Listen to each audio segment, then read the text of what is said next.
will give us a third speech about the typical topic, working with English-speaking conductors, and share his, and both, the insights into the thought of English-speaking conductor, especially. And our special guest, we should give a big hand.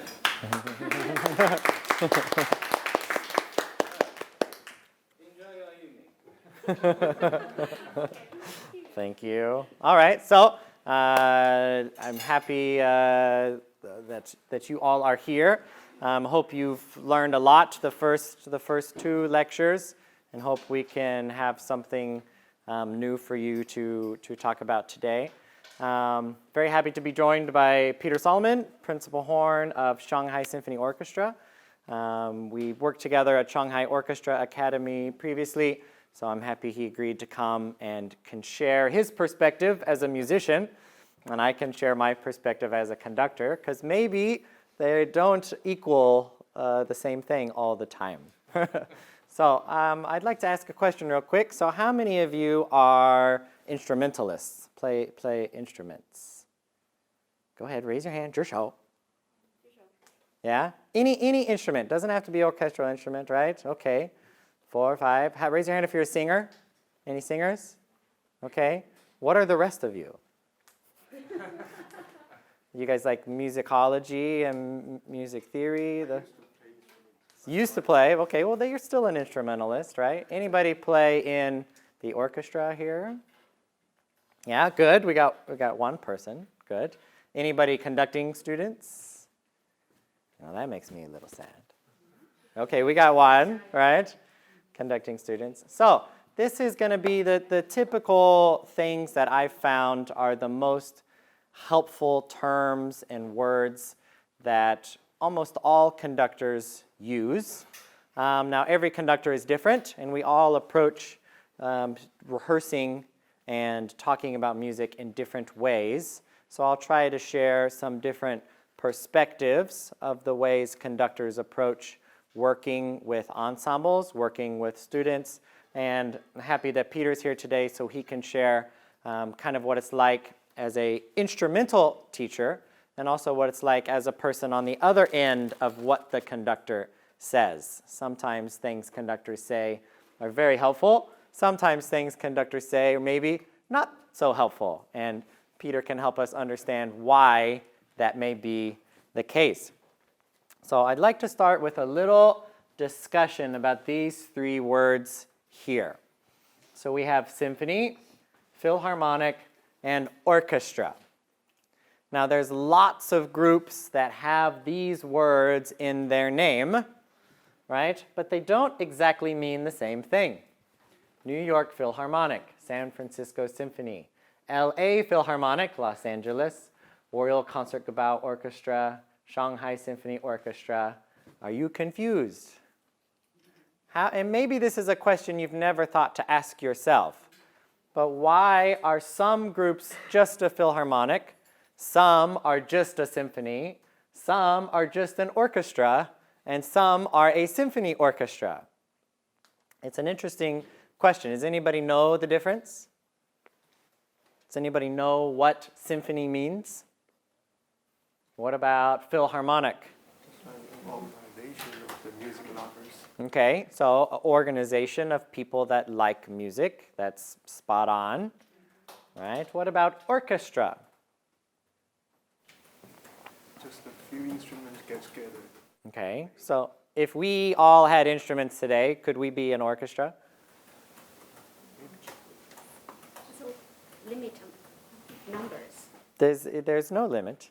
It's just a word, and we'll go through them. So symphony is a large group of musicians. Usually we say large group. A symphony is a large ensemble. But if we compare the symphony like Mozart's symphony or Beethoven's symphony compared to Mahler's symphony, they're definitely not the same size, right? The Mozart symphonies could have as little as 30, 40 people, whereas Mahler, you need 100, 120, right? I think Mahler calls for 1,000 in one of them. you know. So symphonic, relating to a symphony or harmonious sound. So symphonic is more the descriptive term of sounds that are good together, harmonious, right? Sounds that go well together. And then we have philharmonic, literally love of harmony. So you see this harmonic, phonic. These are words that describe sound, right? So philharmonic, love of harmony. Sometimes you may have heard the word philanthropy, very similar, where people give money to good causes, right? Or have a love or a passion about something. Now, we have this Philharmonic Society, and the New York Philharmonic was not, they changed the name. They originally were called the New York Philharmonic Society, which described the group of people that raised money to pay for the musicians. So this was this group of people, the New York Philharmonic Society, that raised money so that way we could have the New York Philharmonic. And then later they combined the two together, and that's why today it's called the New York Philharmonic. Now, the word orchestra is probably the oldest one, right? And it comes from the Greek. Now, when we talk about, so a group of musicians is an orchestra. It doesn't have the large part. We generally consider a symphony to be a large number of musicians, but it doesn't have a specific number. You don't say 19 as an ensemble, but 20 as a symphony, right? There's no cutoff. We just consider a large group, and usually you have to have certain types of instruments in order for it to be considered a symphony. So the orchestra also means a group of musicians, but it comes from the Greek word. It comes from the Greek theater. And you guys, have you seen an old Greek theater? You know how they're built? They're a particular shape, right? We have this half circle, right? And then we have, so that there's the stage, but then there's the half circle that goes in front of the stage. That is called or I think the original is like the orchestra or something like that. But that's orchestra, and it was literally the half circle space that was in front of the stage. And so the word orchestra became part of this shape, right? And it was the area that was in front of the stage in a Greek theater, and that's where the musicians would sit. So this comes back, going back 1,000 years in history, more than that, and you get this word orchestra where it comes from. So why do certain orchestras put it together and some others? It's personal choice, right? There's no rhyme or reason.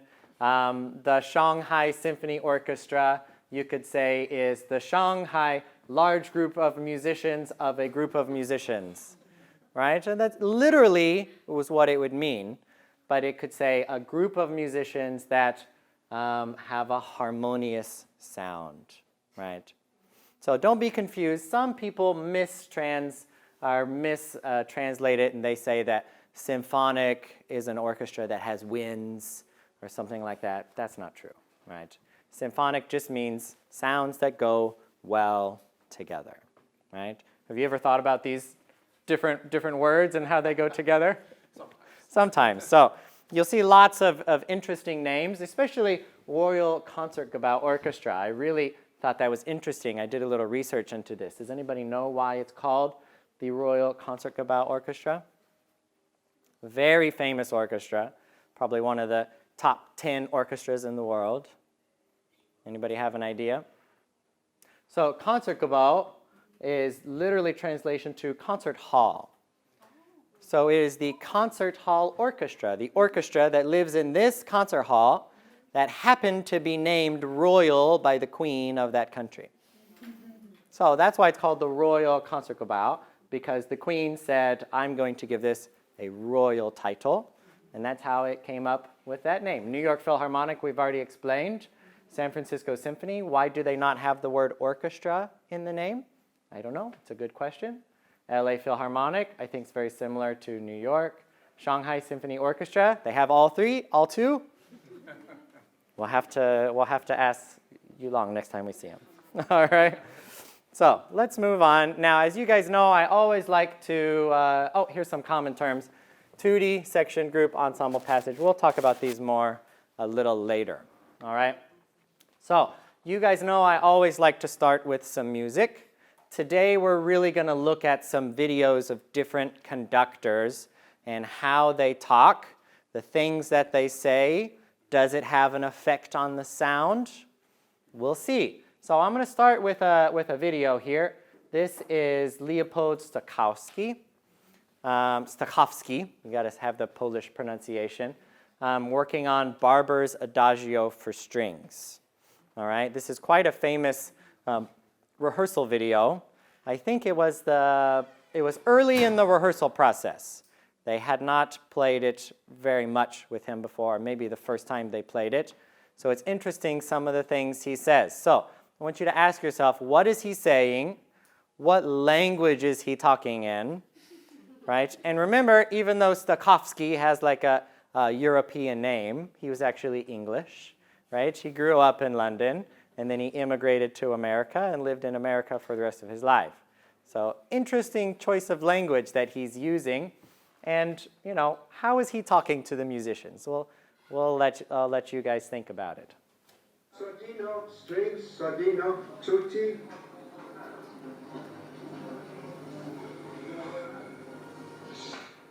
No noise, please.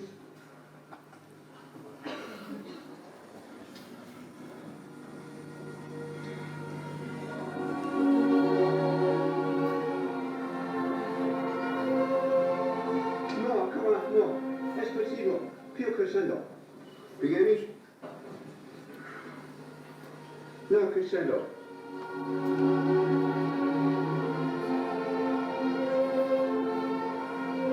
Più. More notes. More ball. You play like Moses. More ball. And do not change ball together. Not together. I know some conductors like the opposite. Give them what they ask.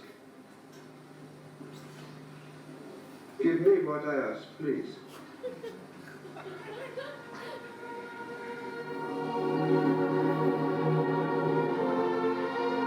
Più. Più.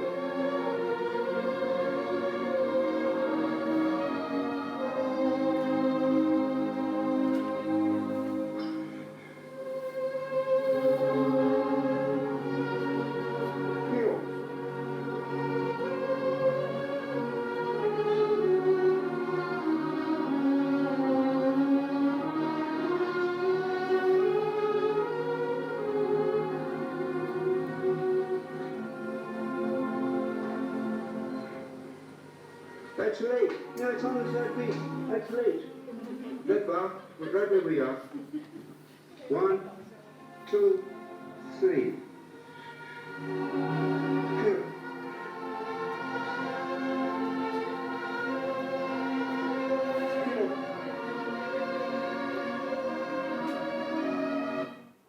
So there's lots of information there to talk about. So what were some of the things you heard?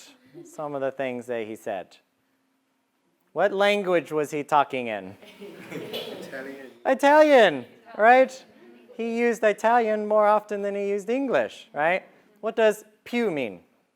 Più. More. Più, più, più. And then he does this motion, right? This motion. How do you translate this as a musician? Maybe I shouldn't answer more. All right. So I did that one time when I was a student, and I was conducting, and I did this motion to the strings, and my teacher was like, "Stop! What does this mean?" I was like, "I want more vibrato," and he goes, "This is not what vibrato looks like." All right, and he just totally, he's like, "Don't make that motion. It doesn't make any sense." But here we see Stokowski doing it, right? Now, does anybody know anything about Stokowski? It's helpful to know a little bit about these conductors, to know kind of why they might be saying these things. Anybody know what orchestra he's famous for conducting? He's famous for conducting the Philadelphia Orchestra, right? Philadelphia Orchestra back in the 50s and 60s was considered one of the best orchestras in the world. And he was their conductor. He was famous for what was called the Stokowski sound, right? Anytime he conducted an orchestra, this orchestra would have a particular sound. It was just different when he did it, right? And one of the reasons was what he talked about in the beginning. Anybody remember what that was? Not the tutti part. Let me go back. Go back just a little. So first he says sordino. Sordino, what does that mean? Not slow. No. We have a violinist here? No? You don't know? Same on Right? Same on a brass instrument. Same word for a brass instrument. It means mute. It's a mute. Right? Sordino is a mute. So you can say con sordino with mute, right? Or senza without. Right? And so in the barber, in this particular piece, it actually doesn't say to play with mutes. But Stokowski is asking them to. And most people will say, I want you to put mutes on here and no mutes there. Do you have one with you? Did you bring? That's a string instrument, isn't it? No, you didn't bring it? Okay. You know, there are these little tiny black pieces of rubber, right? And then a string player will put them on their bridge, and it mutes the sound. Yeah, a lot of people think that you use them like in the practice room so people don't hear you. That's not. It has a real technique, and it changes the color and the sound of the instrument. So that's what Stokowski is asking for. He's saying mutes. Put mutes on here. Put mutes on here. Now, keep going a little bit.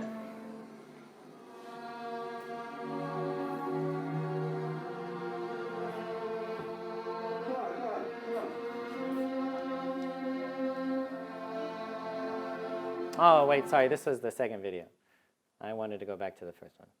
Sordino, strings, sordino, tutti.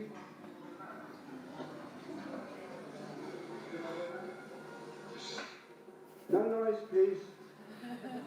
I mean, I would do the same, especially with this piece. It needs to be quiet.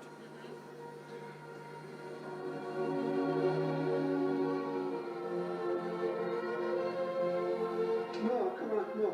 Espressivo, più crescendo. Right? So, again, espressivo, right? Play what? What does espressivo mean? With emotion. With emotion. Expressively, right? Now, how you interpret expressively, well, that's up to the musician. But then he says più crescendo, right? He actually says it in English first. He says more, più crescendo, right? So he's saying what? More, get louder, right?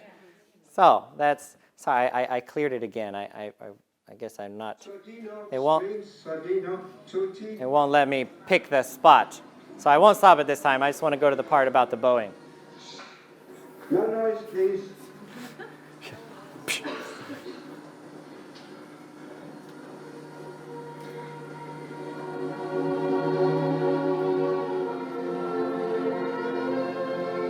No, come on, no. Espressivo, più crescendo. Beginning. No, crescendo.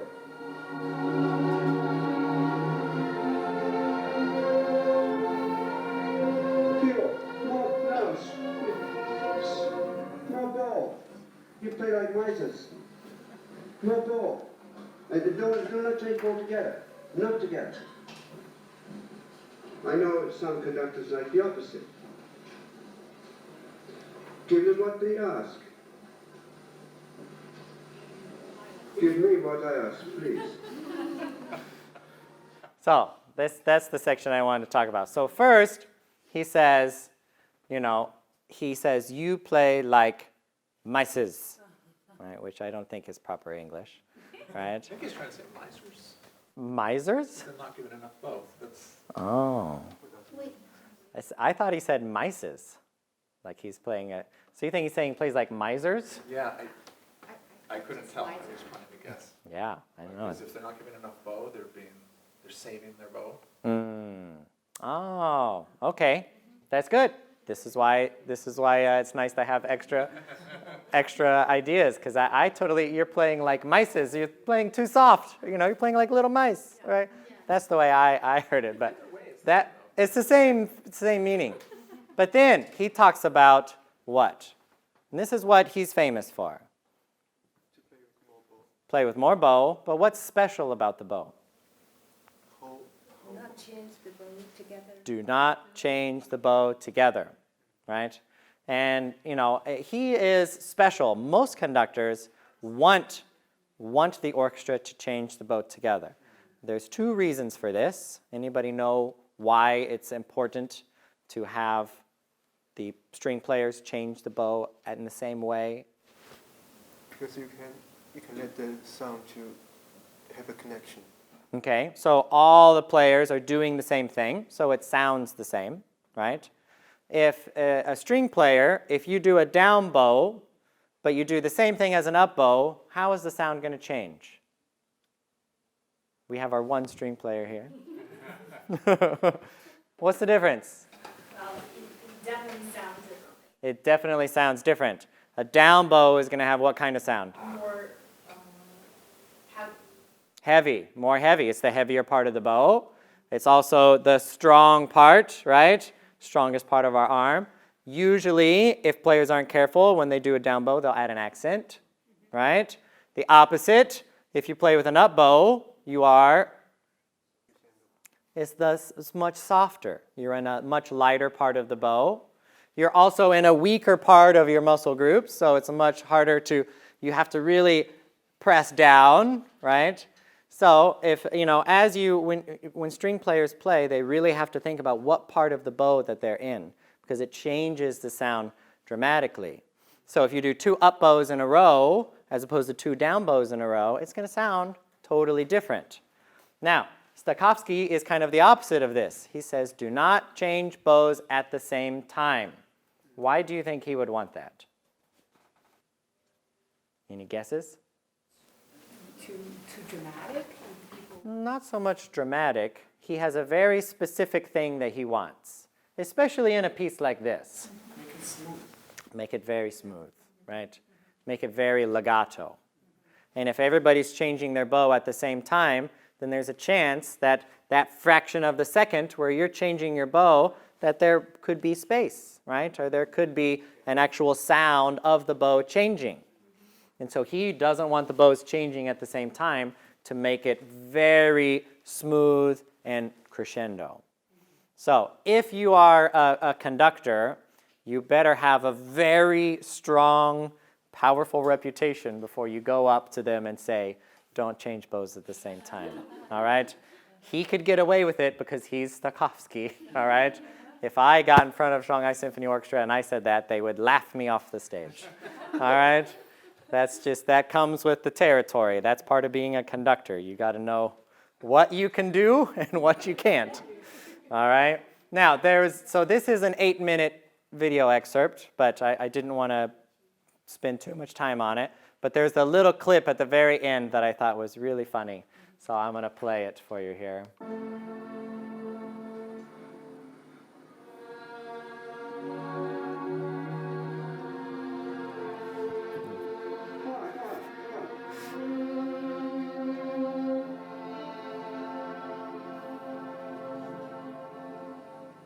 Hold. Now, wait for that chord. Not very good. You do better tomorrow. Please, sugar. That was it. It's not very good. Do better tomorrow. Closes the score. Let's play the next piece, right? And he's pretty old at this point, and depending on the conductor, their patience changes, and depending on who you are, he was probably one of the most famous living composers at the time. Did you guys ever see Fantasia, the movie Fantasia, where they drew the cartoons to classical music? They did like Firebird Suite, and they did Dance of the Sugar Plum Fairies, and it was very famous in America. It was a Disney film called Fantasia. They did a new version in 2000 called Fantasia 2000, but he was the conductor during that. there was a little silhouette at the bottom of the screen, and they would show him conducting, and that was him. So he was very famous because of that, because everybody watched this show, right? So it was very famous in America. If you guys haven't seen it, it's really wonderful bringing classical music to everyone, right? So now we've kind of seen a little bit. Now let's have a quick discussion. Do we need conductors? Now I would of course say yes, then I wouldn't have a job. You also should be saying, yes, we need conductors, absolutely. Anybody have a contrary thought? We'd like to hear the ideas from Peter. Yeah, what do you think, Peter? Do we need conductors? We need certain conductors. Certain conductors, yes, but the discussion is, do we need conductors? You know, historically, a lot of music, Mozart's time, Beethoven's time, they didn't even have conductors. The concertmaster led, right? Or in a concerto, the concerto person would lead, the person that's playing the piano. They would put the piano inside the orchestra, and they would conduct from the piano. So it kind of begs the question, what does the conductor do? What's the purpose of a conductor? What are the jobs of the conductor? Coordinating? So coordinating, so we could say coordinator. To organize. The click, the metronome, okay? I would say if a conductor is just a metronome, they're not doing their job, all right? What would you think, Peter? What are the... To provide a musical direction. Okay, musical direction. So A unified musical. unified sound, I would call that the interpretation, right? Kind of a singular interpretation. So they're an interpreter, they're the director, they would give the beats, yes, of course, but also more than that, I hope. They're also what? Anything else? Have you ever played with a conductor, choir, or orchestra, or been to a lecture with a teacher, someone that really inspired you, made you really want to go out and, I just want to really learn English musical terms now, right? That's a good conductor will inspire you, right? Make you really feel like, I just really want to go and do something. Have you ever had an experience like that with a particular conductor? Several. So it's very important. So the conductor, interpreter, motivator, director, educator. This is just the first ones that came off the top of my head. Interpreter, the singular vision that Peter was talking about. Without a conductor, then you have 60 to 80 people with 60 to 80 ideas of how something should be done. Or you have 14 first violins that think you should go down bow here, and some of them think you should go up bow here, right? That's why you need section leaders, right? That's also why you need conductors. And really big conductors will usually send all that information in advance. So that way the orchestra knows, we're doing these parts with these versions. Sometimes they don't, sometimes they do. Some are also the programmer and or administrator, right? So the conductor also has a role off of the stage, a lot of times as the person that picks the music. Not every case. So for example, Yulong is the music director, so he's the conductor, but a different person picks the music, right? Or does he pick the music too? So that means he's both. Usually we have a music director and what's called an artistic director. This person is kind of usually who's in charge of programming and picking those kinds of things. Sometimes it's both, right? And if you take a job like that where you're both, then it's certainly a lot of work, especially in university orchestras. Then the conductor is also the administrator. It's usually only one person that's kind of in control of all these things. So for my orchestra, I have an orchestra manager who takes care of all these things, but I am the programmer and all these other things. But when it comes to the administration, the business end of things, I have someone that helps me with that. But that's not always the case, right? So that's kind of something about conductors. All conductors are different, come from different backgrounds. their style and approach can have a huge impact on the sound of an orchestra. So, depending on where you're from, European conductors have a certain style, French conductors have a certain style, German, Italian, American conductors have a certain style, Asian conductors have a certain style. Everybody, depending on where they're from, has different ways of rehearsing and preparing the orchestra or choir, right? It's all relevant to orchestra because that's my experience. But as far as choirs, an orchestra conductor can conduct a choir conductor can conduct an orchestra with different levels of success, right? So now the next section is I'm going to give you some key terms. And the last couple lectures, I've also done this as well, trying to give you a vocabulary that you can use that you're going to find most common in the orchestra. And Peter, if you can think of any others that I forgot, feel free. Now, I like to break it down into categories. I think that, so first off, we'll start with just some very common things. And we already heard Stokowski talk about a few of these things. 2D. What's 2D mean? Together, but it really translates as everybody, right? If I say 2D, then that means I want everybody to play, right? Section, a smaller group. It could be a section of the music. It could be a section of the orchestra. The string section, the woodwind section, right? Now, we also can say group, woodwind section. These terms are kind of interchangeable. Section also can apply to certain areas in the music. Solo, duet. What's solo? One player. Duet, two. Now, we talked about this last lecture. If we have 3 players, it's called a? Quartet. Quintet. Sextet. Sept. Octet. Nonet, right? Nonet, yes. Now we have listen to. Now you could even, this is just a general thing, but I say this a lot. Brass, listen to the strings.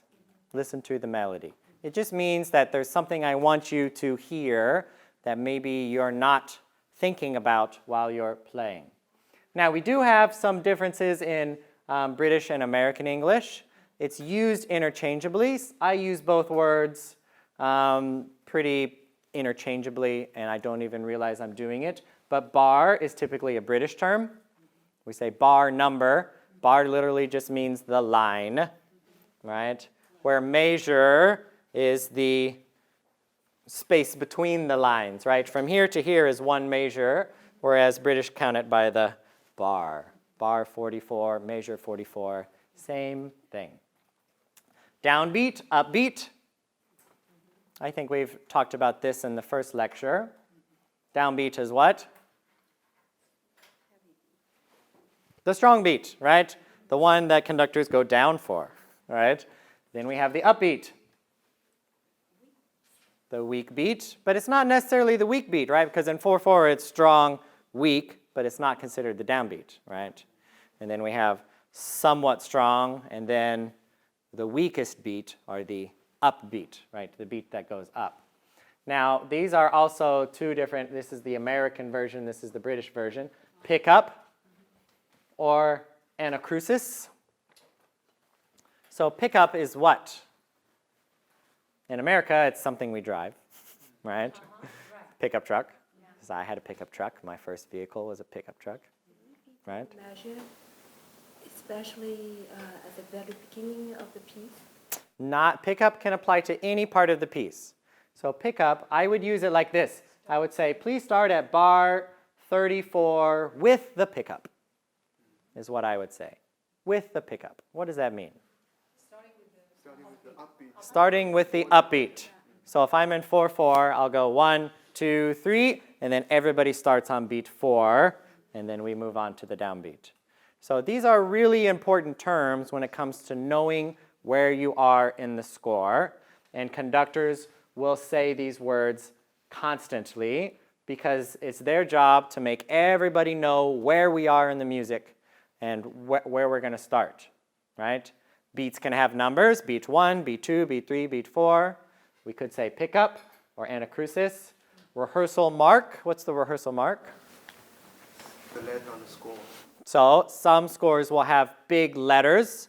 We say rehearsal A, or sometimes it'll be numbers. We can say rehearsal 1, right? Or sometimes they'll say square 1 or circle 1, right? Whatever tells you where you are in the score. Now, do we have any composers here? Any composers? I would recommend your rehearsal marks always to be letters, all right? Because if you use numbers, then easily confused with measure numbers, right? If we say rehearsal 5, and then someone starts playing measure 5, right? It can be a little tricky, all right? And then there's just our general location words before rehearsal A, 5 bars, right? After rehearsal C, 10 bars. And then we're going 1, 2, 3, 4, 5, 6, 7. Right? That's always the biggest waste of time in rehearsal. From the beginning. Now you heard Stokowski say this. What does that mean? From the beginning means, this is an easy question, all right, guys? From the beginning. Now, some people say from the top, right? From the top means at the top of the page, right? From the beginning, all right? Some people will say da capo. Da capo is Italian for from the beginning, right? It means go to the head. And actually, the Chinese translation is actually, you say head, right? What is the Chinese word? 通头, right? So yeah, go to the head.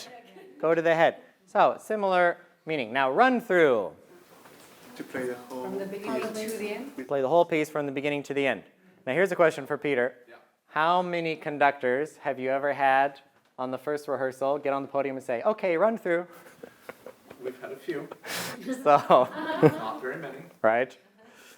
So, what is that, as a musician, and I'll say it for Peter because maybe he doesn't want to say it, but if a conductor gets on the podium and says, okay, run through on the first rehearsal, that's your time as a conductor to work on things. And if you're just running through the music, it's kind of a waste of time, right? This depends on, of course, the orchestra, and if it's a piece that the orchestra already knows well, maybe that's warranted, maybe that's okay. But most of the time, the reason someone hires you is because they want you to teach them something or to bring your particular style. And if you just run through the piece, you're not doing anything. You're not helping. All right? Things that you should always know in advance. All parts of your instrument, we talked about this last time, you should know all of the language of your particular instrument. And you should also know the specific techniques. So this would be a good question for Peter. So for the horn, what do you think are some specific techniques that every player should know the terms? Well, sortino. Mm-hmm. You want to know when to put the mute in and when not. And it's different in a different language depending on who wrote the piece that's in there. So the conductor will typically use the language that's in the score. So it might be in Italian, it might be in French, it might be in German. So you have to know it in all of those languages. Stopped horn is a different kind of mute, gestopft in German. Those are some good ones. Flutter tongue. Right. There's a number of different techniques that we would have to use. Floriton? Yeah. Okay. And these are just specific to the horn. These are just specific to the Just horn. specific to the horn. The conductor's not going to just say flutter tongue if it's not in the score. Okay. So it's not like you're going to get surprised, but if you've studied the score, you should have an idea. Right. So that's actually the next one. Oh, wait, no, and parts of the body. Now, this is more if you're taking a master class with a teacher. If Peter is teaching a horn master class, he is going to often talk about that person's posture, their body, their embouchure, the way that they shape their mouth, the way that they hold their arm or their chest, or the way that they breathe and their diaphragm.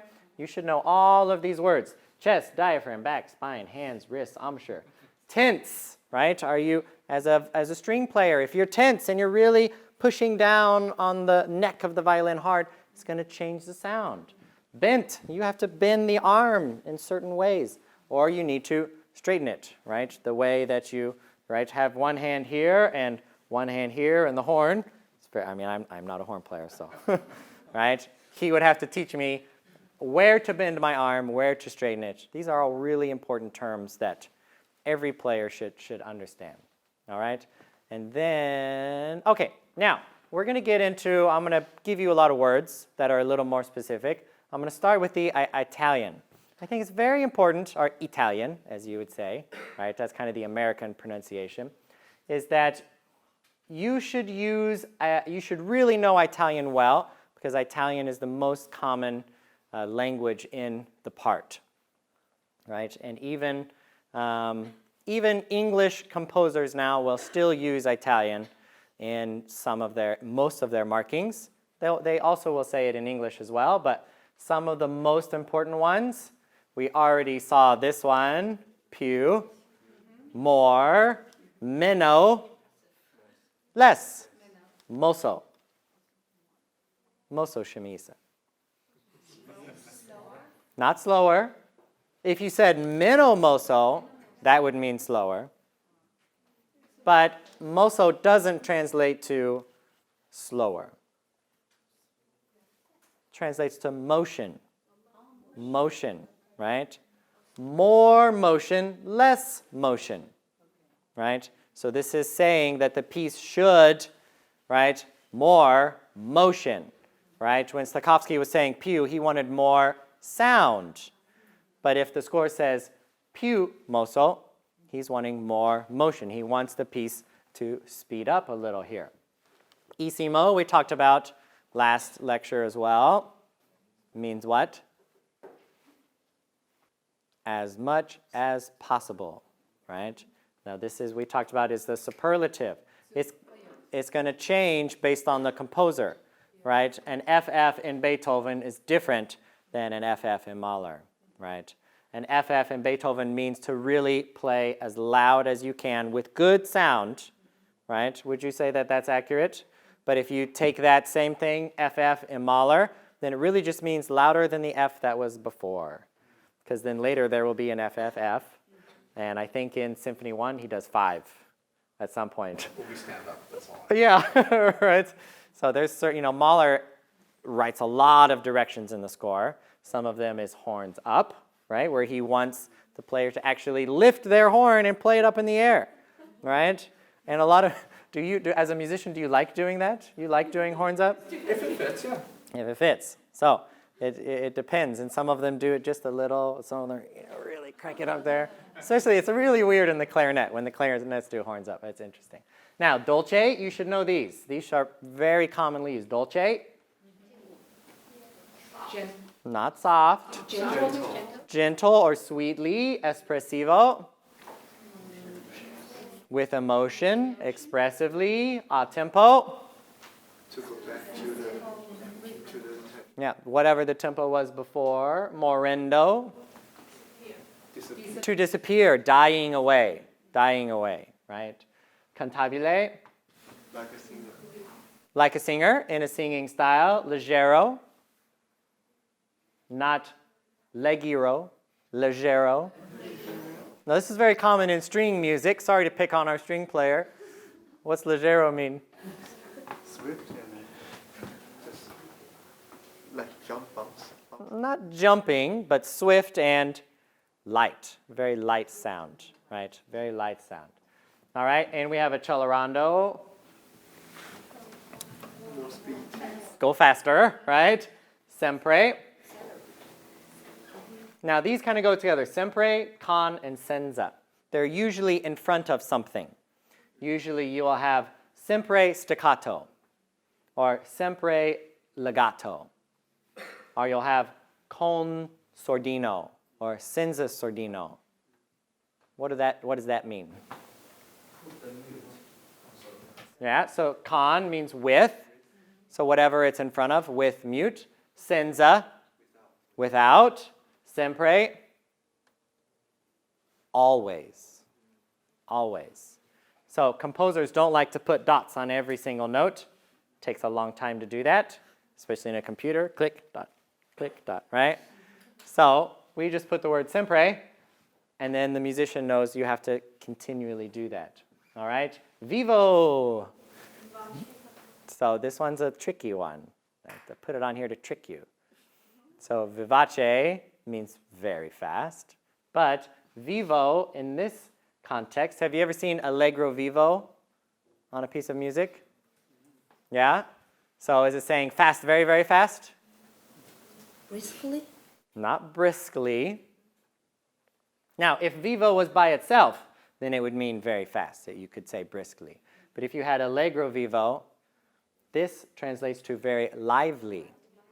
So it would be a lively allegro, not a fast fast. It would be a fast that's very lively. So different, changes the character. Marcato, marked, literally means marked, to mark the passage. Different from staccato, which means staccato. Broken. Separated. All right? And then it does not mean short, right? A common misconception. Staccato does not mean short. So far, so good, right? Yep. Everything's right? Yep. Rubato. Freely, or literally rob time, sometimes going forward. We say tempo rubato, right? Subito. I use this one a lot in Italian. String, subito. Fast. Not fast. Suddenly. Say, this forte is subito. SF. Not sforzando, which is in the context, it depends, right? Subito means quickly. Usually you're playing a piano passage and you want to suddenly go to forte, you say subito. Secco, if you play Stravinsky, you'll see this a lot. So it sounds like you guys need to go practice your Italian. Secco means dry. Stravinsky did not like vibrato. He did not like very romantic string sounds. So he put secco because he wanted a very dry, very clean sound. He didn't want something overly emotional. Then we have legato and non-legato, right? Legato meaning very connected, non-legato, not, the opposite, right? So you should have a confident grasp of all the words in the score or your part and their meaning before the first rehearsal. So I know maybe a lot of you might not be instrumentalists, but it's very important from a conductor standpoint and from other musicians who have done this, that you understand what every word means in the part. This will help you be a better performer, and it will save time. The one thing conductors worry about is time.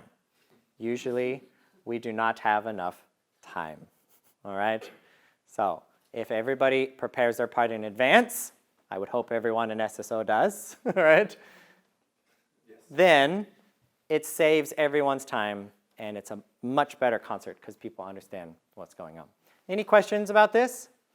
I know this lecture is on English, but I think you really need to understand the important Italian terms. These are just the ones that popped in my mind when I was making this.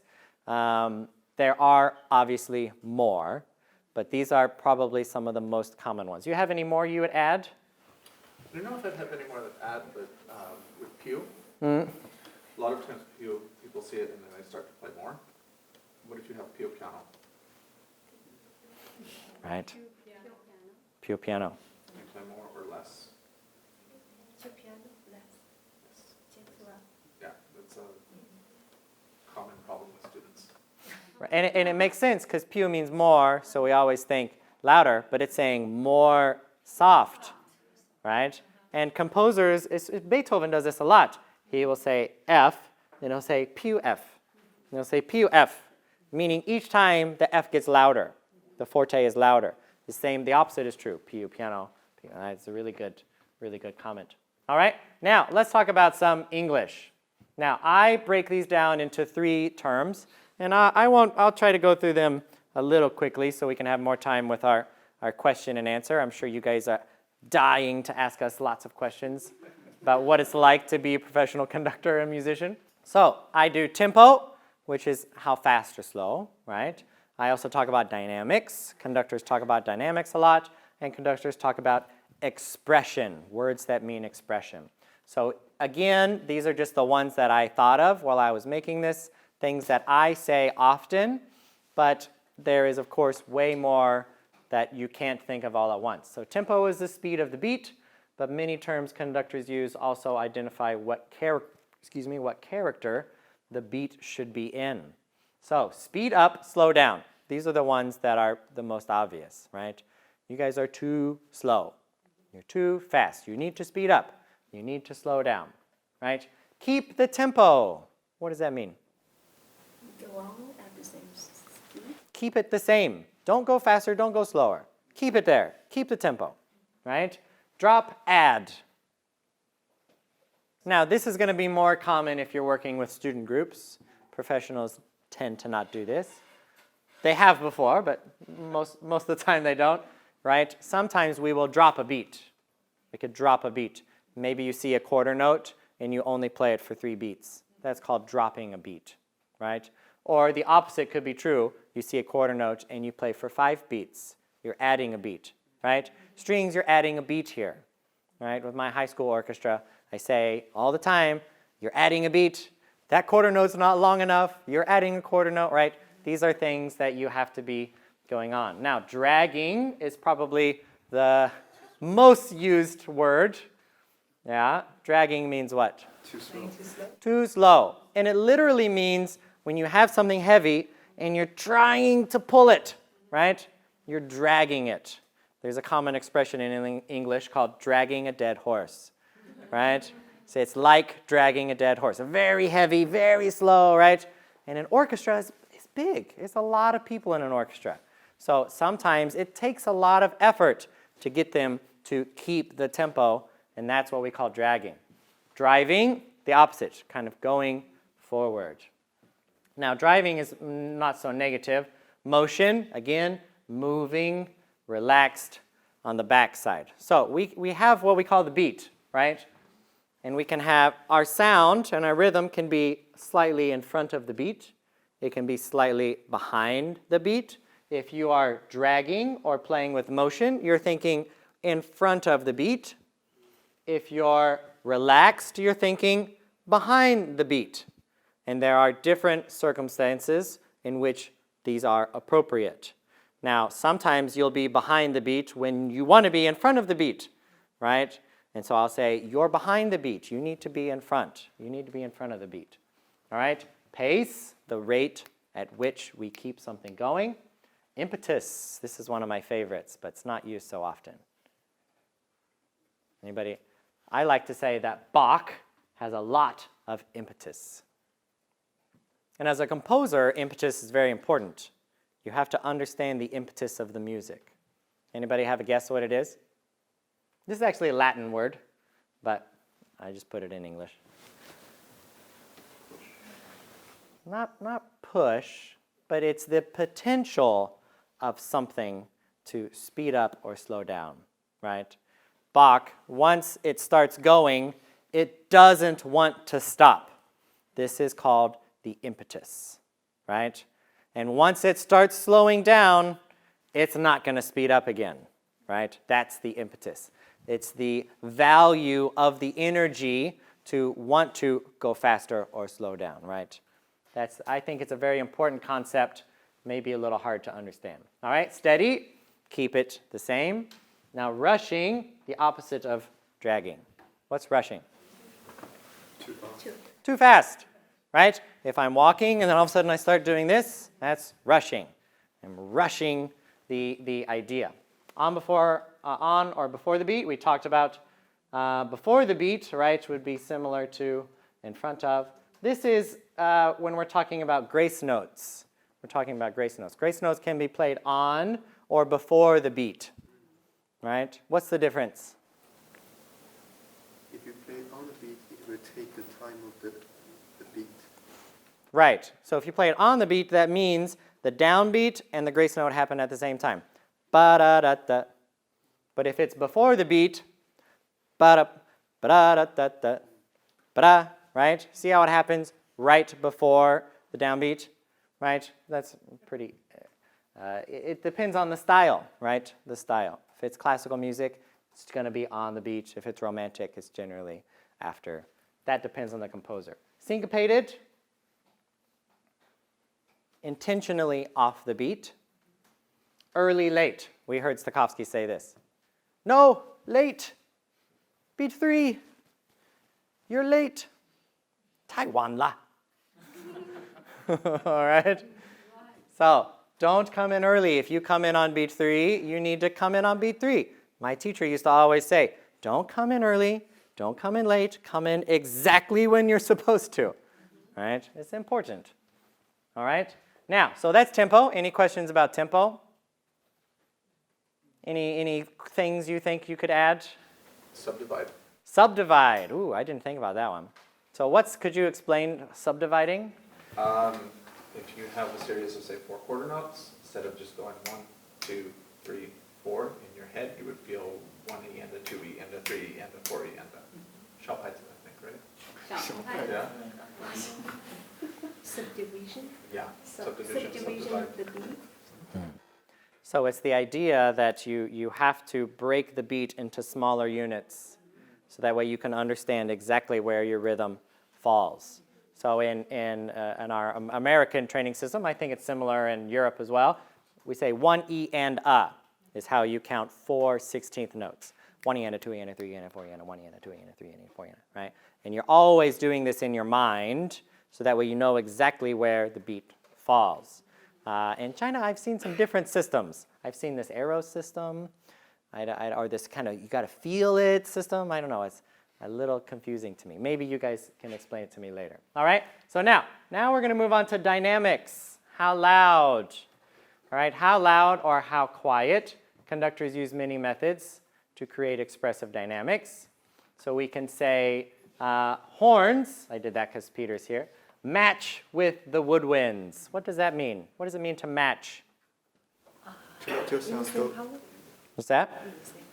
Same power, but power can translate to different volumes, right? Because a horn is much more powerful than a woodwind instrument. As loud. As loud as. Match means the same. You know, how often does a conductor ask you to match or blend or balance with another section? Is very common, right? Because this is how we have to hear the sound. If one section is too loud, then it'll cover up the other. So match, blend, balance, all have similar meanings. We can say grow, fade, sudden, abrupt. With presence means that you're heard. If the whole orchestra is playing here, with presence means you're just a little above. Or you can say under the melody's here and everyone should be here. Supporting, we say support the melody. Hold the melody up. Project, we've talked about this, carrying power, the ability to speak to the back of a room or play to the end of the concert hall. Shape is the line, right? A line, you should never play something da da da da da da da da da da da da. That's a very flat, boring shape.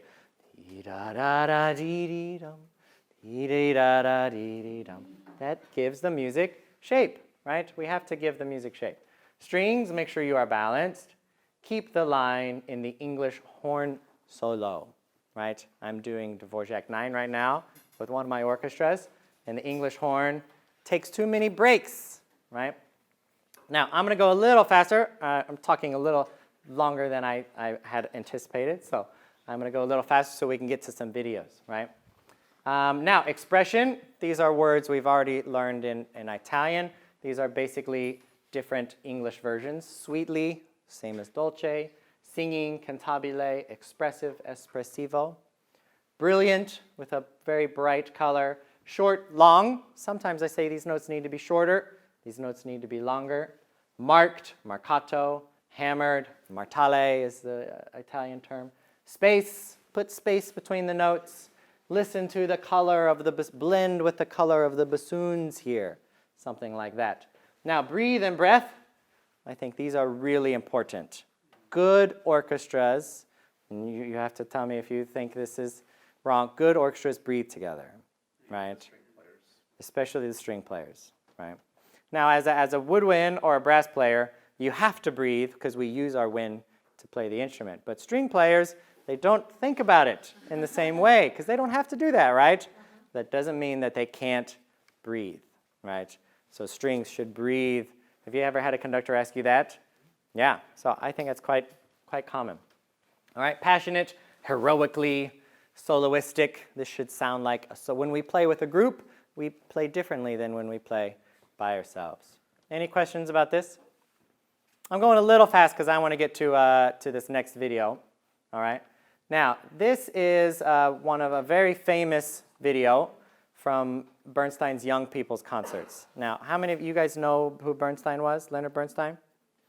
Very famous American conductor, but he wasn't just famous for his unique conducting style, right? Also, he was famous for the way that he spoke about music. So this is the one video clip I'll show you. It's a little longer. I want to play it for 5 minutes. I want you to listen to the orchestra, apply our describe, analyze, interpret steps, and then Bernstein stops and talks about what they just played. So you can hear how he describes what the orchestra is doing from many who consider the best speaker on music. Right? He really was considered one of the best. So we'll watch it. I think we'll have to skip some of our other videos so that way we have time for some questions. Since we have Peter here, let's not make sure we use him. All right? But this is a Young People's Concert. This is Haydn Symphony number 88. This is the Largo. And this is a little 5-minute excerpt, so I'm going to go ahead and stop talking and let the music speak for itself.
So you think that's beautiful, what you've just been listening to, huh?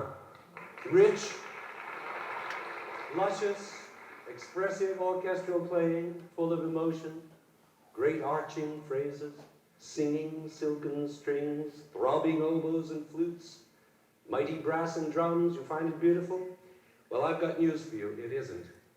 I don't mean the music itself. That's very beautiful. One of the most inspired movements Haydn ever wrote in all of his 104 symphonies, of which this movement is from his 88th. Now, I'm not talking about the music. I'm talking about our performance, this particular performance which we have carefully prepared to show you exactly how this piece of music should not sound. Now, you may have found the noises we've been making very pretty ones, perhaps even moving, but they are not the sound of Haydn. They are the sound of an orchestra showing off. What do I mean by the sound of Haydn? After all, isn't the sound of any composer only the notes he puts down on paper? Doesn't he then need a great orchestra to interpret those notes for him? Of course that's true. That's what great orchestras are for. But it's the job of the orchestra and of its conductor to interpret those notes as closely as possible to what we imagine the composer wanted, to make the kind of sounds we believe he heard in his mind when he wrote the music. And that's not always easy to do, especially when you're dealing with a composer like Haydn, who wrote this music we've been playing almost 200 years ago. What was his orchestra like? What kinds of sounds did it make? Well, who knows? We can never really know, but we can make an educated guess. And this guesswork is the lifelong task of all performing musicians, orchestras, soloists, conductors, singers. Constant study, research, and rethinking of music again and again in order to recreate the sound of a composer. So, it's really interesting. And I was watching you guys, you're listening, you're like, oh, that sounds great. It's so nice, right? But it's not. And the reason it's not is because this is, and if you watch the rest of the video, he actually goes in and tells you all the things that he changes. The first thing he changes is he said the orchestra is too big. He says, so let's fix that. And then about half the orchestra gets up and goes away, right? There was like 4 trumpets, right? 6 horns, right? You'd never use that for a Haydn symphony. It's too big, because Haydn wouldn't have an orchestra like that. So he wouldn't even have trombones, right?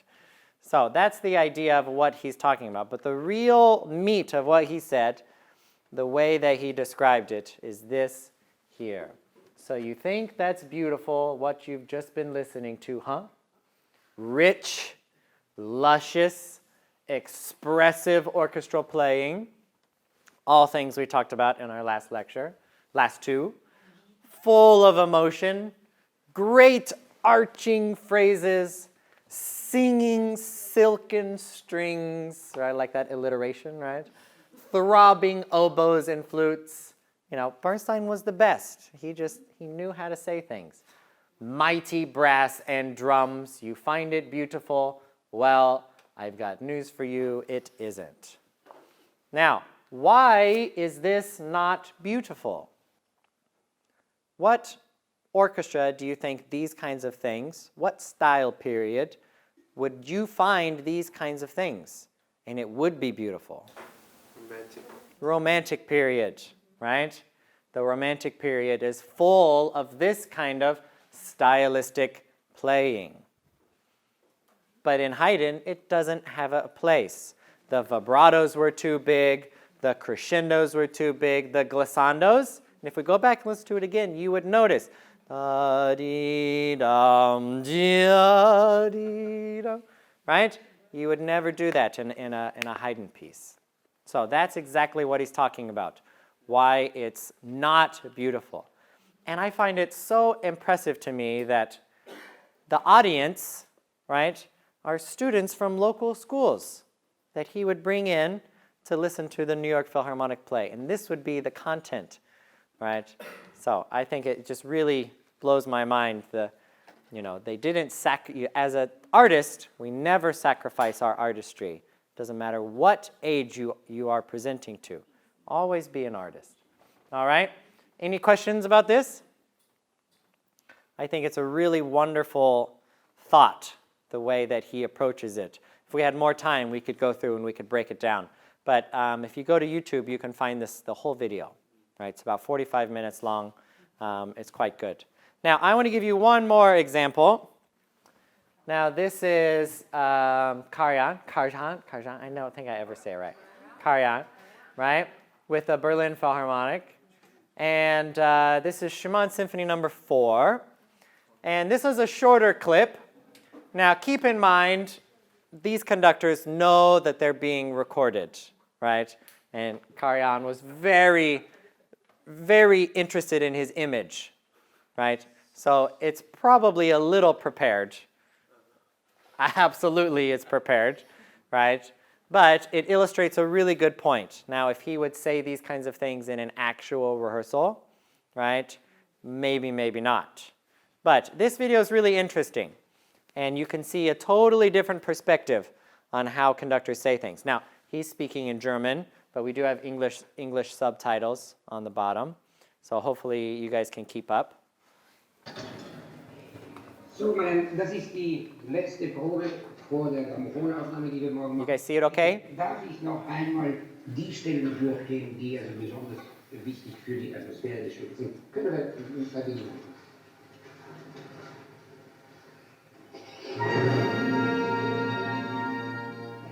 Das ganze Stück fängt doch in der ganzen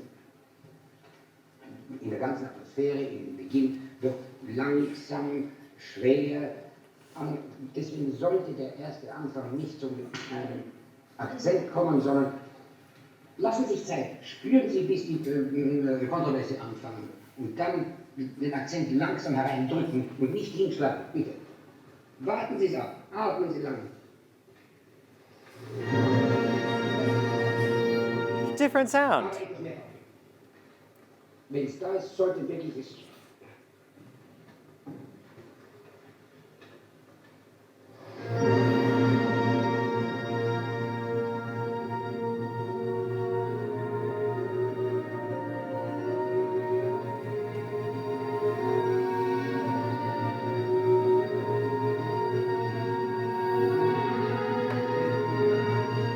Ich kann nicht oft genug sagen, die Wichtigkeit, die diese ersten zwei Crescendi haben.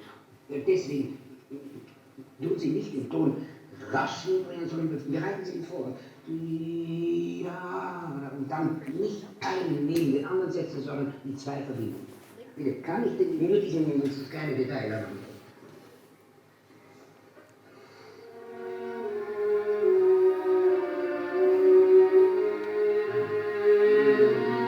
Sehen Sie, jetzt ist es anfangs und das macht sofort das Legato. Bitte, darf ich noch einmal beginnen?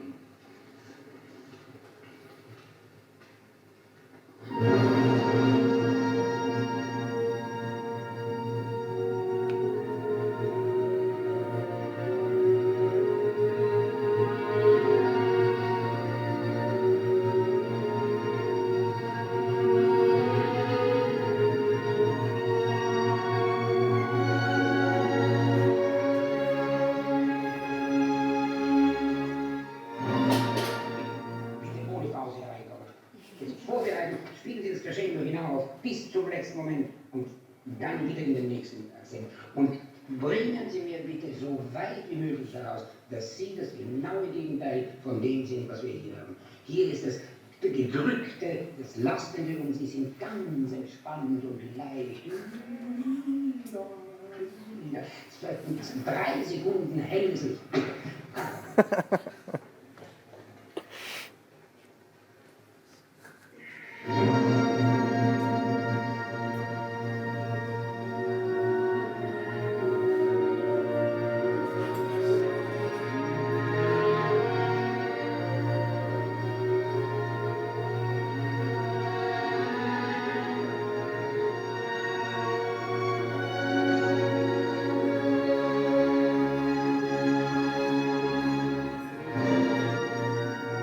This last part's interesting. Schauen Sie, Sie haben die ersten Geigen, wenn Sie mit Ihrem kurzen Intermezzo beginnen, sind Sie verdoppelt von der Flöte. Jetzt bitte spielen Sie mal die Flöte und die ersten Geigen zusammen. Mit dem normalen Ton.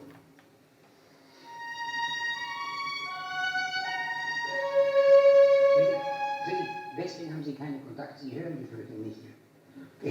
Was ich Sie bitte, ist an der Stelle Griffbrett zu spielen. Warum? Dadurch, dass Sie Griffbrett spielen, sind die Obertöne weg. Man hört die Flöte in Ihren Klang herein. Spielen Sie das einmal bitte. Und hören Sie jetzt mal, was die Flöte spielt.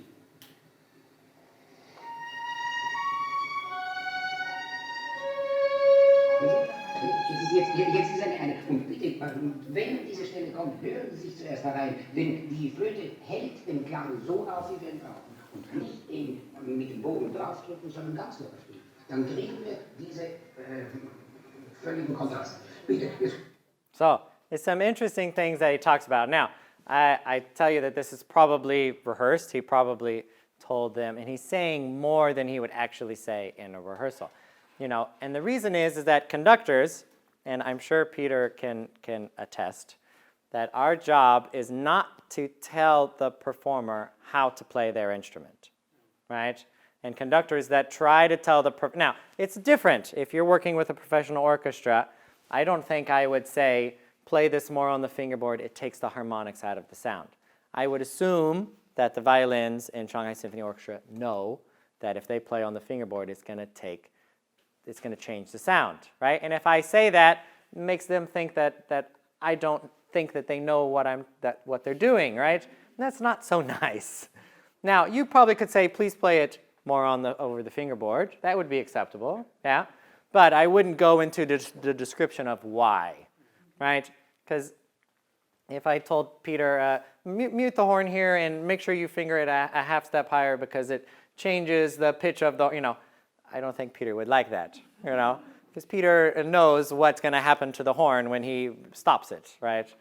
So that's one thing to realize when you're watching these kind of videos, that this is a lot of it's for the camera, all right? Not always the same. So what I think we'll do is there's one other concept I want to introduce, but then I'm going to switch it to some questions. So while Peter's here, let's make sure to take advantage of his time and kind of pick his brain about what it's like being a musician. And if we have some time at the end, we can come back and watch some of the other videos. I still have some other videos of Bernstein in a rehearsal and Carlos Kleiber in a rehearsal. Some really interesting things that they say, different approaches.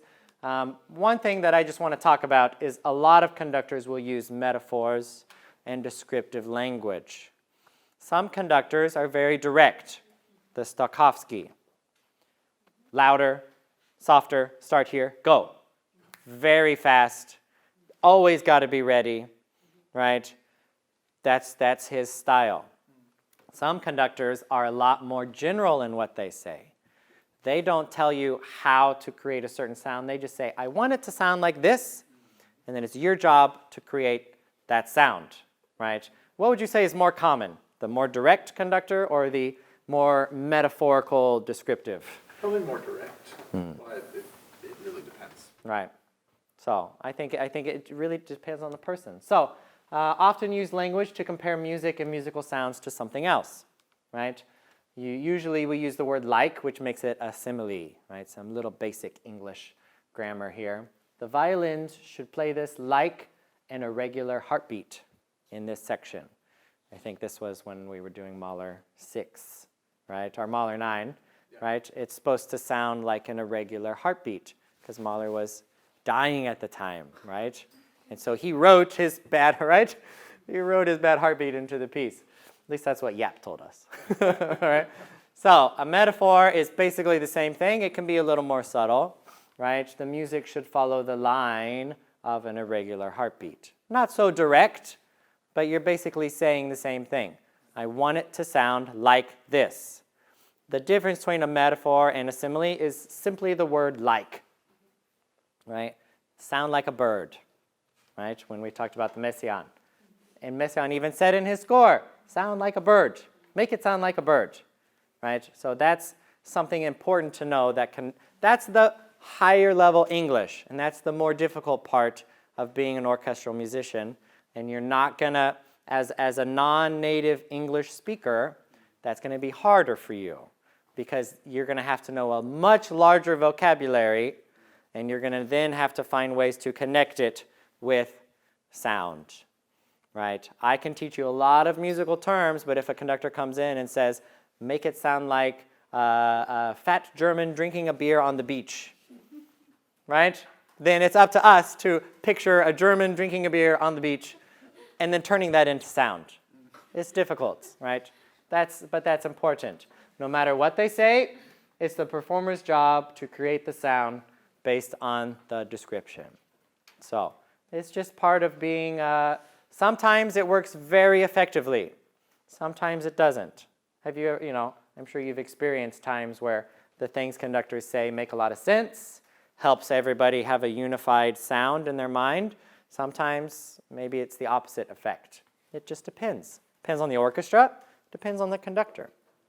So I'm going to skip the next couple videos real quick so we can jump to our Q&A time. And then if we have time at the end, but hopefully you guys have lots of questions, we can come back and watch some of these others, all right?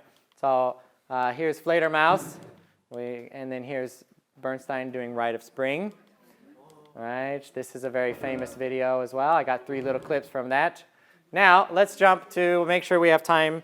So I'd like to introduce a little bit about Peter. I've known Peter since I've been in China, basically. I think I started working at the academy about 6 months after I came. That's how I got to meet Peter. And those of you that aren't familiar with the Shanghai Orchestra Academy, it's a cooperation between Shanghai Symphony and Shanghai Conservatory, where the students get to train from musicians in Shanghai Symphony Orchestra, play in Shanghai Symphony Orchestra, and study with members of very famous orchestras, New York Philharmonic, NDR, Sydney Philharmonic, all these great orchestras. Whenever they're in town, the Orchestra Academy students get to work with them.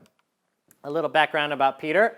He got his Bachelor's of Music Performance in New England Conservatory, one of the best music conservatories in America, and one of my favorite teachers used to work there, Xander, even though he's a little crazy sometimes.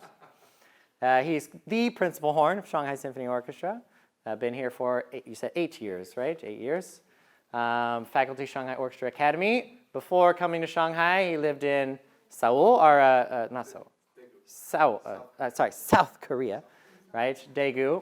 And before that, he worked with a lot of different orchestras in Germany as well. Lived in Germany for some time, and then worked in the New York area, Boston. Did a lot of performing with, I'm sure you've heard of some of these orchestras, all right? Very famous. So let's give Peter a hand. Thank you very much for coming. So I'm going to start with a couple questions that I kind of prepared in advance, and then we'll open it up to you guys, all right? The first one that I came up with was, what English terms do you think are the most important for a non-native speaker, someone who doesn't speak English naturally, to prepare, and how do you apply that to preparing a part? Go ahead. So from what the conductor will be telling you, the most important things are just the practicalities. Where you start, who you're playing with. Is it alone or is it tutti? Is it with everyone? Once you figure that out, so when I moved to Germany, I went to Germany to study for 1 year. My teacher, who was second horn of the Boston Symphony, had done the same 30 years before, and I knew no German. So he told me, okay, when you go and you're in your rehearsals and you don't know what he's saying, memorize the numbers. Then, when they say, okay, start here, you'll know where to start. And then they'll say a lot of other things, and you can just say, yes, maestro.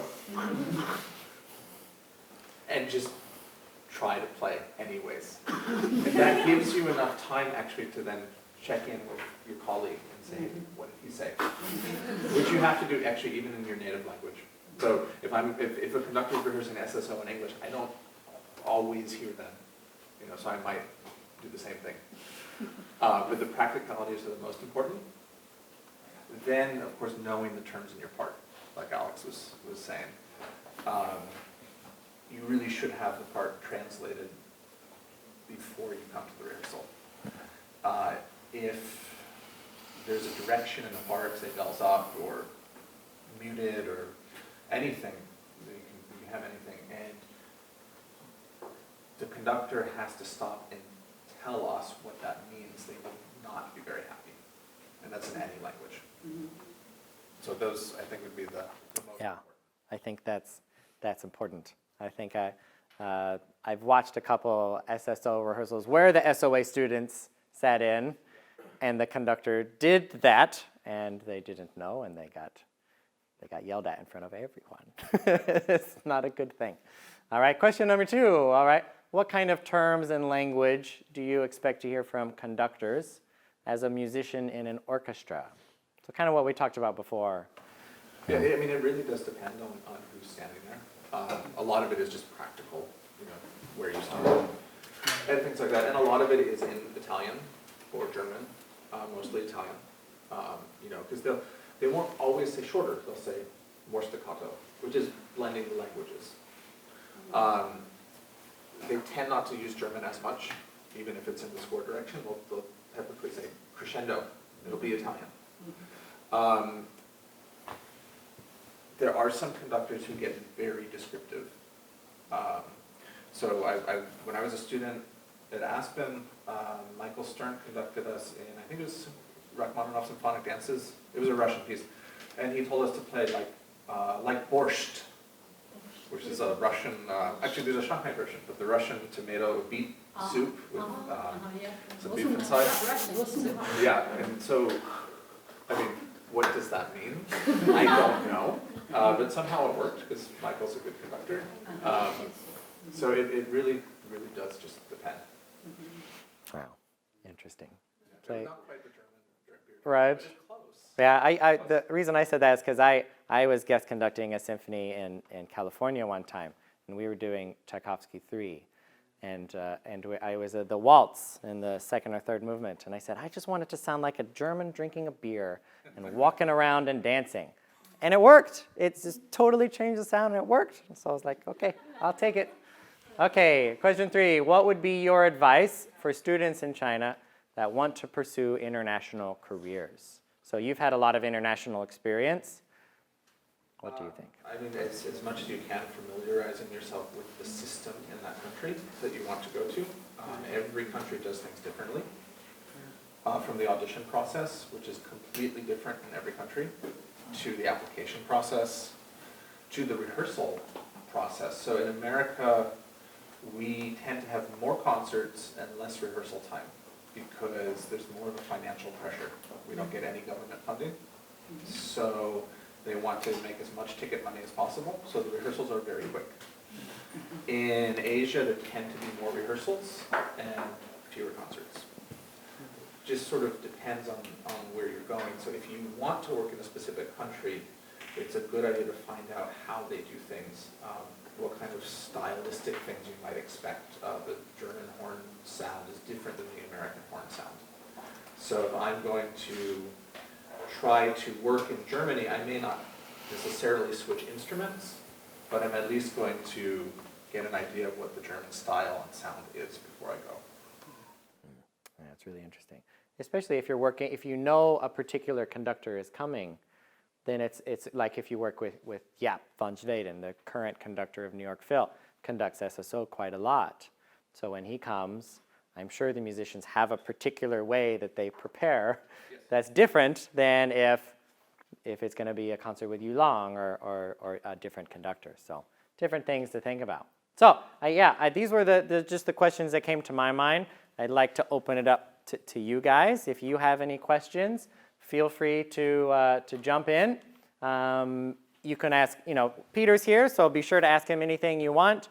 If it's a question for me as well, I'm happy to answer anything you can think of. Kaisha. Could you share some detailed experiences when you work in German orchestra? So I went to Germany only for 1 year. When I was, after my third year of college. And it was mostly just lessons and study. But I did get my first gigs there. My first ever professional work was there. And actually my very first gig was as a substitute in The Lion King, the König der Löwen, the musical. Which was interesting because there was the Broadway version condensed to a smaller version. So there was only one horn part, and and then it covered, it doubled lots of other things from the Broadway version, so it was actually quite difficult. But it's a little strange because there were a lot of Americans in that orchestra, so most of the rehearsals and everything was in, well, there were no rehearsals actually, because when you're doing a musical, you have the very first rehearsal at the very beginning of the first season, and then you don't ever rehearse again. And so when you step into play, you don't have a rehearsal. So you have to do what's called an Honorbeitung, I think. I forget it in German, but it's like a trial. And so what I would do is I'd have to go to like a little practice room where they would have the conductor on a small video screen. And I would practice with that as if I were playing. Oh. And then I had to step in without any rehearsal for the first concert, the first show I did. And the main horn player, because I would be subbing for him when he was gone, he had to sit next to me. And so he was, one, evaluating me, and two, helping me, because there are parts that are confusing. But most of the musicians there, but I got there, it was the third or fourth season that they had done it, and it's still going. This was in 2005. That musical is still going. They had already played the piece 1,000 times. You know, so the trombone players were reading books when they were, you know, no one can see in the pit. They're reading books, they're, you know, maybe on their phones. And, you know, they knew exactly when to stop and to come in because they had done it so many times. I didn't, so I was very stressed. Thank you. Yeah, it's interesting. Yeah. We do get a lot of German conductors or European conductors at SSO. And it is a different approach. European, it's not, of course it's not always the same, but Europeans tend to want you to play further behind their beat. So if you look actually in the Carillon video, and of course it could be off because of the recording, but he goes like that, and it's almost a full second before the orchestra comes in. That's much more of a European style. America, which is I think more similar to China, you go right with the beat. Again, it depends on the orchestra and the conductor, but that's on average what would happen. Great. I have two questions. One, you say use the translator it could improve our language or depend on translator. You mean like a Google Translate or a Baidu Translate? Yeah. Yeah, it can be helpful, for sure. When I was a student, we didn't have that, or we sort of did, but it was not very good. Some parts, like Mahler has a lot of directions in his music. So actually the full score, at the end, they have a glossary from German to English. So it's pretty much all of the terms he uses, and you have to go through that and find it. But nowadays, if you have a good translator, it can really help with that. Most of the directions are not so specific. Most of the directions are very clear. What's a normal schedule of a professional musician like? I like very much being a musician because we don't so much have a normal schedule. It's very different all the time. But if we have a SSO subscription concert, we normally have 4 days of rehearsals and then the concert. So here we do rehearsals from 10 to 2. So I'll go to the orchestra around 9 o'clock, 9:15 to warm up. I always warm up. Then you do the rehearsal, then lunch, and then in the afternoon I'd maybe teach, and then practice. So with some instruments or some positions you can get away with less practicing, but as a principal horn you can't. You have to practice a lot. How many hours a day do you practice? Well, it's a good question. So if when I was a student, something I try and teach my students, it's not so much the quantity, it's not how much you practice, it's the quality. So I would much rather have a student only practice 2 hours a day if it's a really good 2 hours a day. That's better than doing 6 hours a day. Now, if it's not a good 2 hours a day, okay, go do the 6. That's fine. So when I was in school, I would do around 3.5, maybe. It depends. You know, if I was more busy, I'd do more. In the orchestra, I do have to pay attention physically, playing a brass instrument. I can get tired easily, I can get swollen in my lips, which makes it harder to play. So if we have a big week of Mahler, I will not practice the orchestra music. I've done that already. Maybe I'll play one or two things that are tricky. I'll practice scales or low notes to help with my face, because if I practice too much really loud like I'm doing in the rehearsal, then I'll wake up the next morning and I'll be too swollen, I'll be too puffy, and so physically I'll make my job harder. So it's more about smart practicing. That's interesting. Yeah. Thank you. First, I'm very appreciate you and Alex bringing us amazing English speaking. And Thank that is my question. First is, may I know the market competitions between States and London, like UK and Italy? With market competitions different between those three countries? And this is my first question. And I say my second question. Do you mean music market? International music market, and also about art, music and art and business together. Because music needs business in the background to support it, otherwise it cannot work it alone. So you mean the competition between orchestras or to get it? Just different countries, because this is a student expecting to study in different countries, and so she's more interested in maybe your feelings, your ideas about, I would say in general, in Europe, as far as professional jobs, there's usually less of them because orchestras in European countries are usually sponsored by the government. We say more, actually. You say more usually? So, I mean, because Germany as a whole has more jobs than the U.S. does. Oh, okay. For more, just, Yeah. for our singers as well, there's more operas. But so the German orchestras, the European orchestras, the salaries are not as high. The American top orchestras get paid more. So actually the Concertgebouw is renowned for having super low salaries. Oh, really? Compared to their quality. But the European orchestras have a lot more time off. So that frees people up for more artistic projects, for more teaching. And this is just orchestra. Different. The funding source is almost all government. The U.S. is almost no government. Right. It's a big difference. So it is a big difference. And I would say in the U.S. probably the lower tier orchestras pay less. So if you can get a job in the New York Philharmonic or the Metropolitan Opera, that's the best from a salary point of view. If you get a job with Berlin, it's not too far off, but you'll work less. So that's some of the trade-off. It depends on what you're going for. Thank you so much. And the second question here is about the student close to graduate. But I'm wondering, is better to get the international degree, master degree in Europe or UK or States is better, or I work in Shanghai, like international company for 2 and 3 years, then move to Europe or States to work.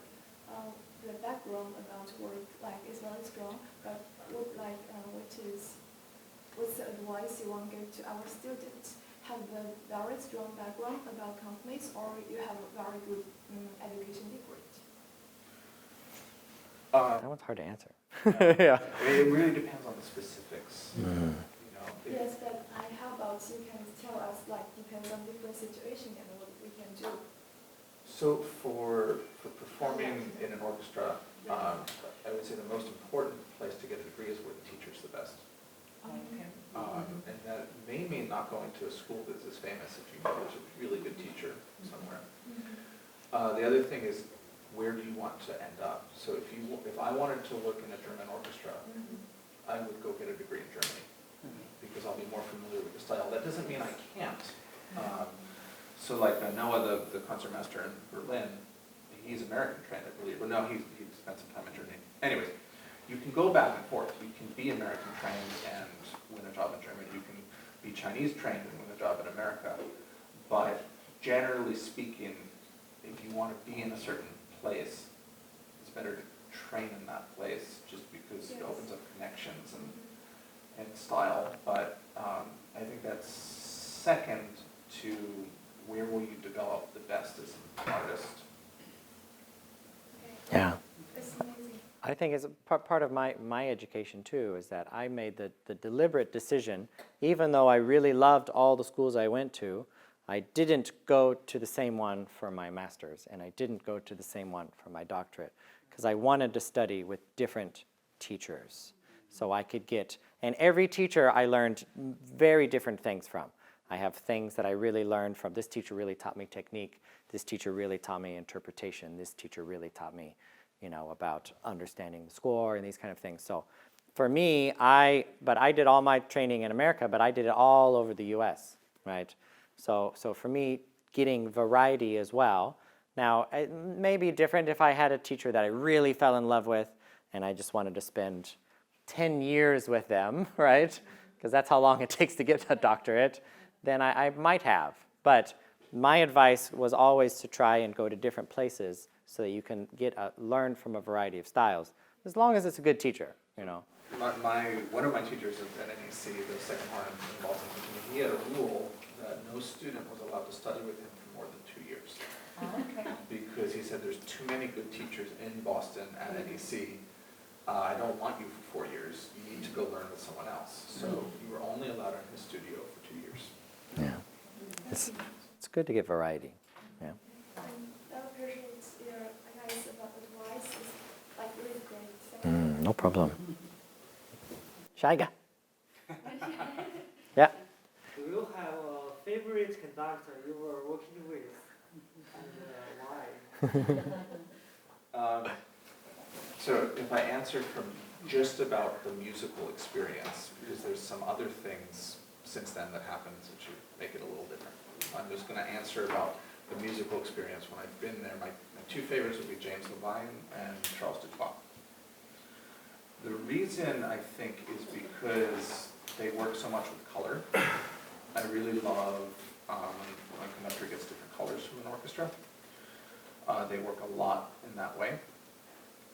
They also, with Levine, for instance, this is his piano. This is his forte. There's almost no difference. And so I worked with him both as a professional and as a student. And professional, obviously, he didn't explain. Students who take time and talk about it. Now, he said that when he was early in his career, he would, big gestures and show everything. But he found that then the musicians were too reliant on him. We would just be passive, we would wait for him. So he developed this smaller system where he would almost show nothing because we had to know the score so well that we would just play. And his job was just to sort of control us a little bit, make sure things didn't get too out of hand, show, some tempo changes and whatnot. And so that was that created a huge effect. It was very difficult. And if this is your cue, we did, when I was a student with him at Tanglewood, we did Electra. That was really difficult. But the finished product was fantastic. So. So it's more challenging, but you benefit more. Yeah. Yes. That's kind of a philosophy among conductors, that the less that you do, the more you let musicians be creative. Because if you overconduct, then you're putting a limit on what they can achieve. And it's our job. So a conductor's power comes from making other people powerful, right? That's my favorite quote. Conductor's power comes from making other people powerful. So, all right, good. Great question. Yeah? I want to ask how to add one's own personality to the conducting and create one's own style. Conducting or performing? You're asking Peter or Alex? Conducting. So, Well, that takes time. I mean, you have to start with you have to learn the basics first. But you can apply it to music as well. How do you apply your own personal style, your own personal interpretation? Well, if you don't have good technique and you don't have good understanding of the music, you don't have the foundations of history and theory and all these things first, then you can't, take it to the next level. We say that we stand on the shoulders of giants, right? Because I'm not going to be Stokowski. I'm not going to be the next Stokowski. Well, maybe, but probably not. And so we take things from others and we learn from them. And then once you understand the rules, then you can break them, right? That's the way when I teach composition a lot. And I say that in order to really be a good composer, you have to understand the rules, the fundamentals of writing music and counterpoint and harmony. And then once you know them inside and out, then you can do whatever you want. Because now you know how to break the rules and you know how to do it in a way that makes things unique and to make it special. So that would be, as a conductor, it really just depends. You have to have the foundation first, and you have to have the experience. So the one thing that conductors don't have is unlike a horn player that can go in a room and practice their horn, I cannot go into a room and practice with an orchestra, right? So you need an orchestra to develop yourself as a conductor.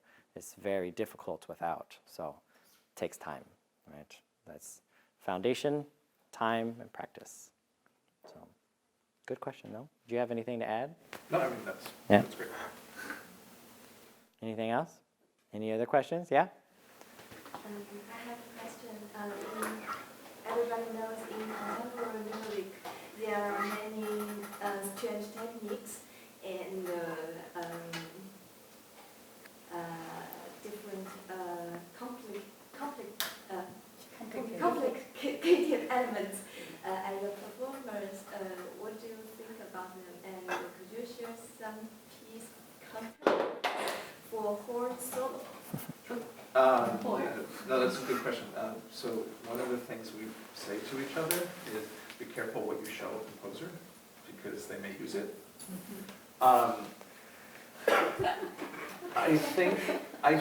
I love using extended techniques or anything like that.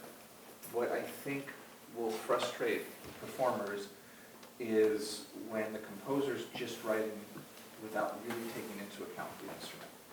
So if you look in some orchestration books for horn, it will list the range from our lowest note to our highest note.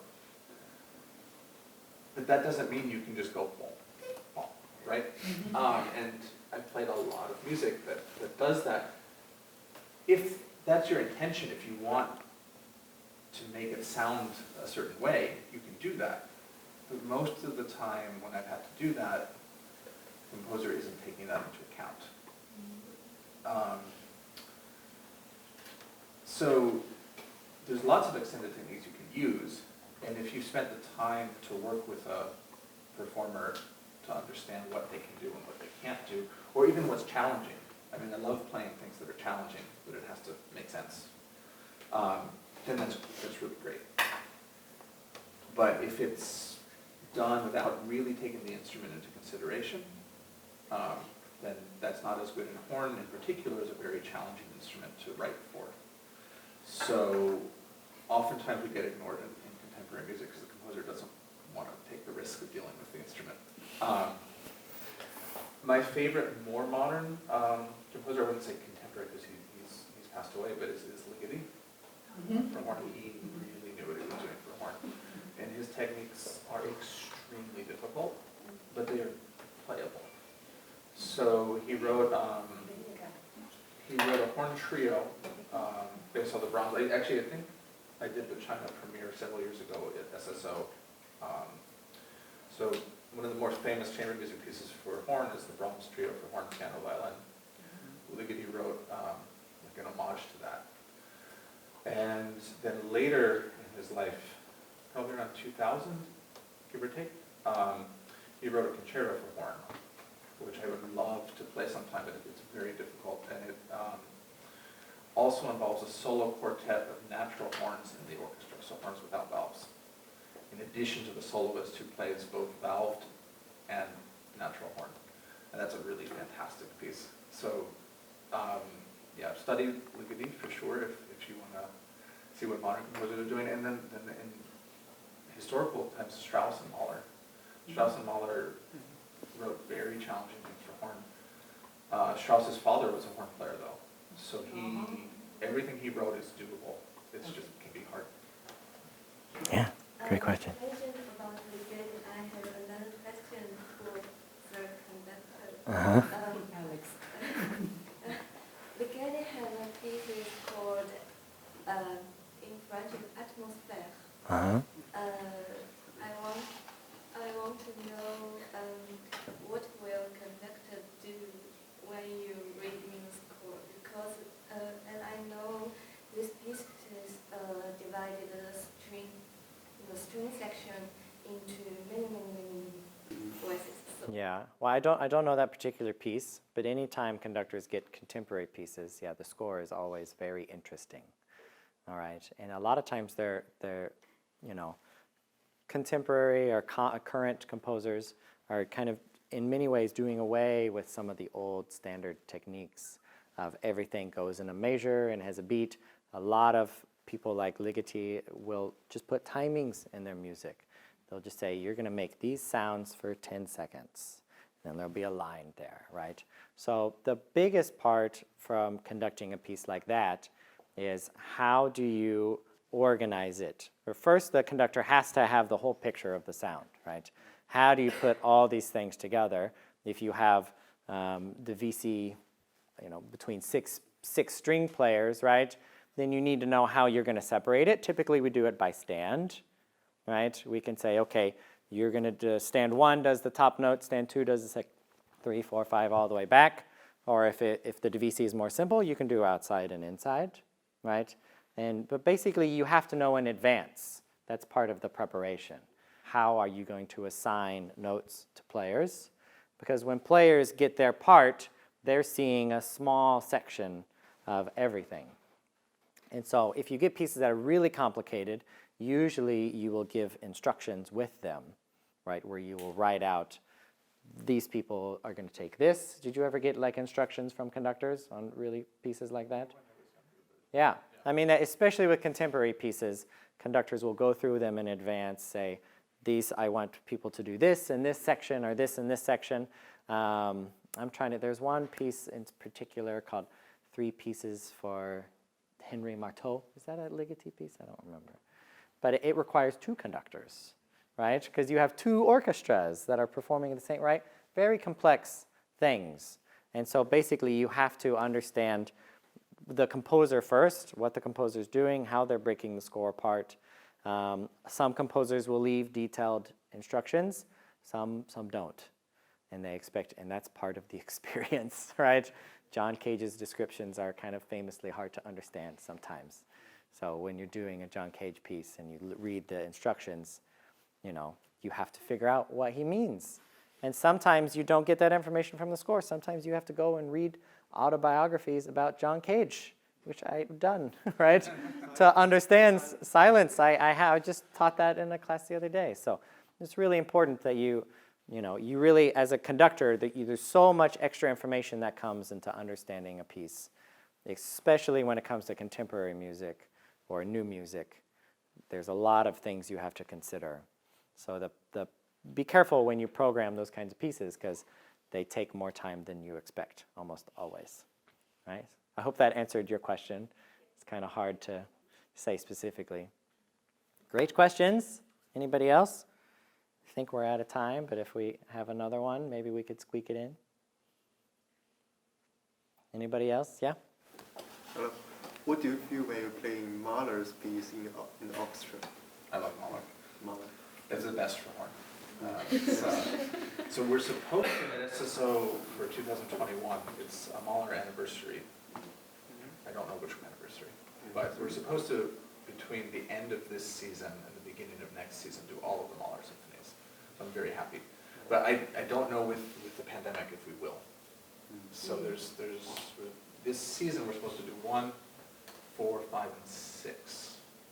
Shanghai Oxford? Yeah, but I don't know which concerts will stay, because it's all with foreign conductors.